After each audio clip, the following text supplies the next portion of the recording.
Olá, pessoal, tudo bem com vocês? Vamos para a gravação de mais uma das nossas aulas aqui no canal Vera Historiadora. Eu queria pedir para vocês assistirem esse vídeo, assistirem essa aula, curtir e se inscreverem no canal, tá ok? Bom, o tema da nossa aula de hoje é os portugueses e os primeiros contatos com os indígenas. Mas antes, vamos relembrar um pouquinho, o período das grandes navegações, sendo que as grandes navegações ocorreram por volta do século XV e XVI, né? Os portugueses, na verdade, os europeus, né, se adentraram, partiram para as grandes viagens marítimas. Geralmente eles costumavam, né, ouvir histórias de que o Oceano Atlântico abrigava monstros marinhos, né? E as terras distantes eram habitadas por seres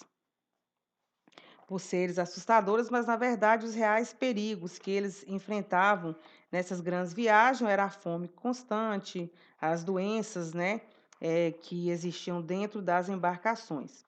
Bom, tiveram como objetivo inicial fazer o comércio por mar com as Índias. Na verdade, os portugueses iniciaram as navegações marítimas com a exploração de novas rotas em direção às Índias, sendo que as Índias, né, era o nome dado pelos europeus às terras do Oriente, como os atuais Índia, China e Japão.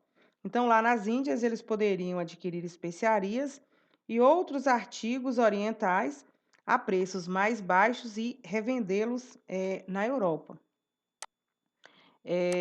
Também, bom, outro ponto importante, essas especiarias eram o principal produto desse comércio. Os espanhóis apoiaram as ideias de Colombo, né, que acreditava que a Terra era redonda, sendo que Colombo foi o primeiro europeu da era moderna a chegar na América, né? Mas Cristóvão Colombo, ele achava que tinha chegado às Índias, por isso chamou seus habitantes de índios. E Colombo fez então outras 3 viagens à América, mas morreu acreditando ter chegado às Índias. Foi firmado então também entre Portugal e Espanha o chamado Tratado de Tordesilhas. Esse Tratado de Tordesilhas, na verdade, ele foi criado para amenizar os conflitos na questão das conquistas territoriais. Então, os representantes de Portugal e Espanha se reuniram a convite do Papa em julho de 1494 para definir essa linha do chamado Tratado de Tordesilhas. Então, o acordo estabeleceu uma linha imaginária, que passaria a 370 léguas a oeste das ilhas de Cabo Verde, né? As terras descobertas ou por descobrir situadas a oeste dessa linha, né, pertenciam à Espanha e a leste pertenceriam a Portugal. Bom, vamos então iniciar aqui sobre o nosso tema. Os primeiros contatos. Então, a esquadra de Cabral, ele chegou à terra que viria a ser o Brasil em 22 de abril de 1500. Vejamos, é importante a gente estar lembrando que o Brasil, ele surge na história como a descoberta, né, pelos portugueses, mas diversos povos nativos habitavam todas as extensões do continente americano desde tempos remotos, né?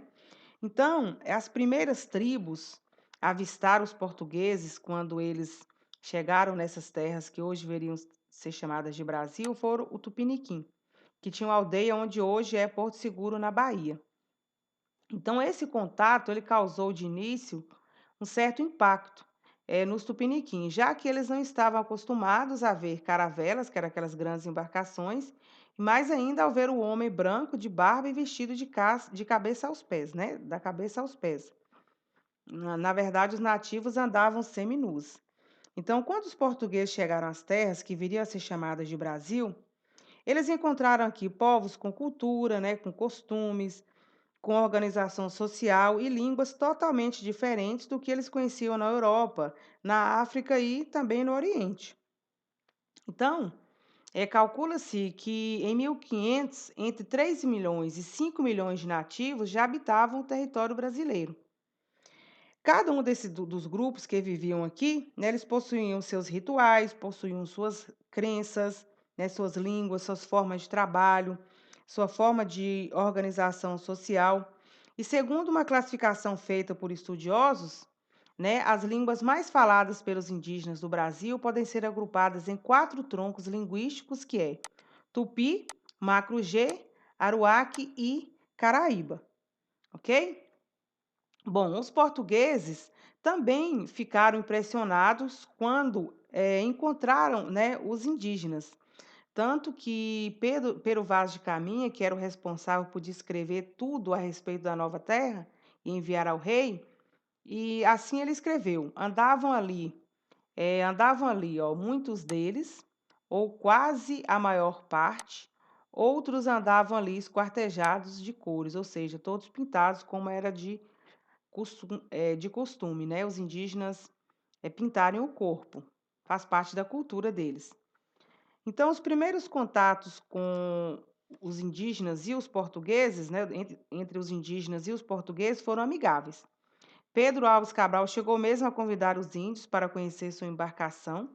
Segundo a carta de caminho, os índios apontavam para o colar de ouro de Cabral e depois apontavam para o chão, tanto que Caminha interpretou esse gesto como um aviso de que aquela terra tinha ouro, né?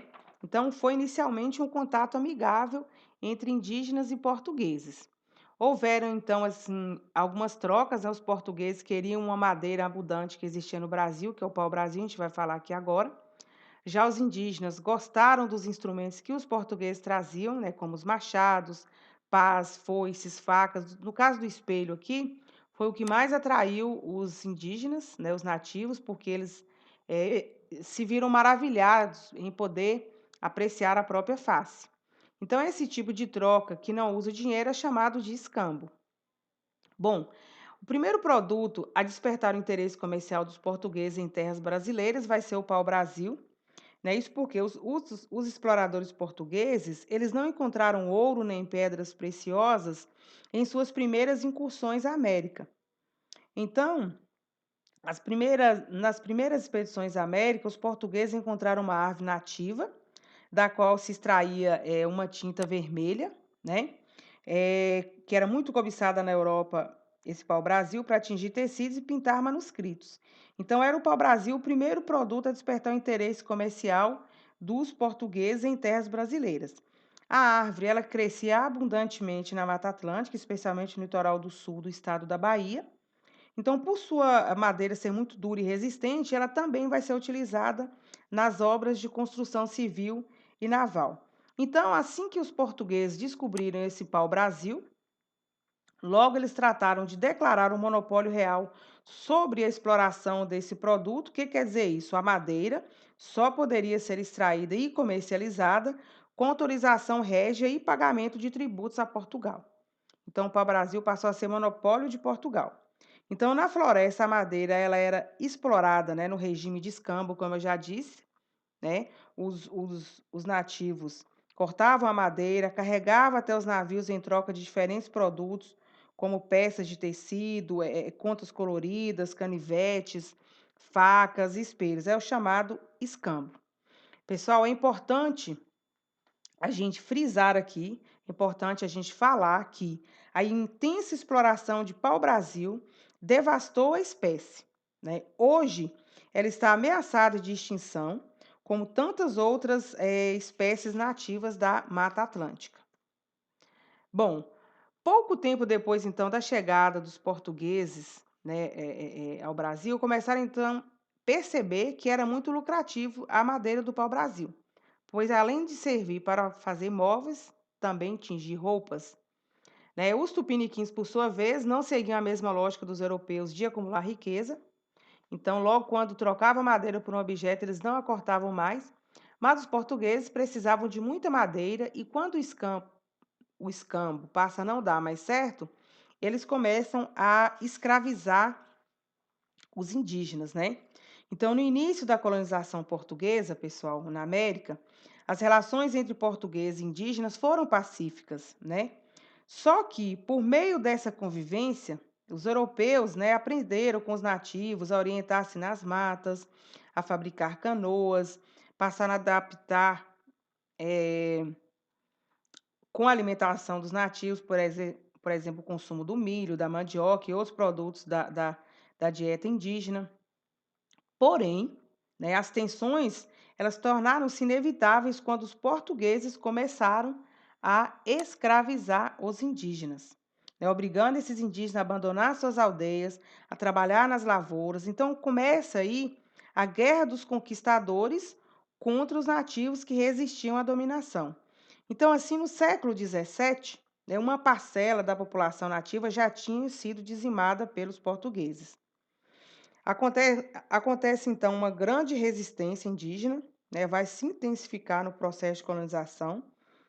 E essas formas de resistência eram o quê? As fugas constantes, né, as guerras contra os colonizadores, os ataques contra as vilas e a defesa das aldeias, né, tornaram-se práticas comuns entre os indígenas.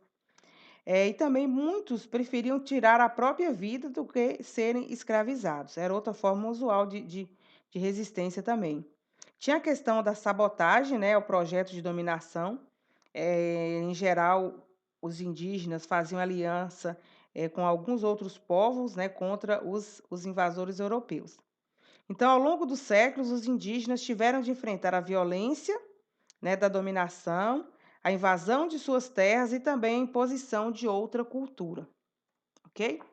Bom, em relação à distribuição, então, dessa cultura, os grupos que aqui estavam, né, no Brasil e que foram chamados de índios pelos europeus, eles eram diferentes entre si, observem aqui no mapa, né? Tinha o Tupi-Guarani, o Gê, Aruaque, Caribe, e vários outros grupos indígenas espalhados por todo o território brasileiro. Então, muitas sociedades indígenas, elas eram matrilineares. O que, que é isso? A criança, ao nascer, recebia um nome que a ligava à família de sua mãe. E tinha também as famílias patrilineares, ou seja, estabelecida a partir do pai.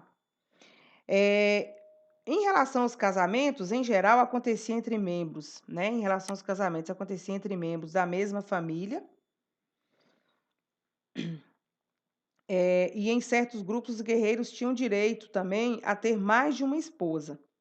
Outro costume bem marcante entre muitos povos era o ritual do couvade. O que que era isso? Ele consistia, né, no resguardo do pai após o nascimento da criança.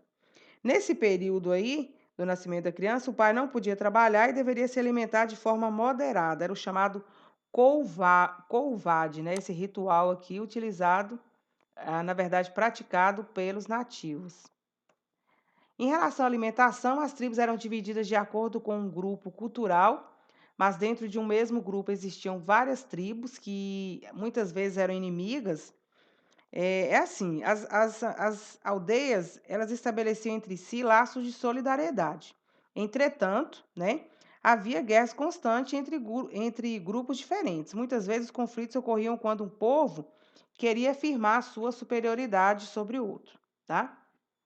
Isso aqui quer dizer que algumas eram inimigas.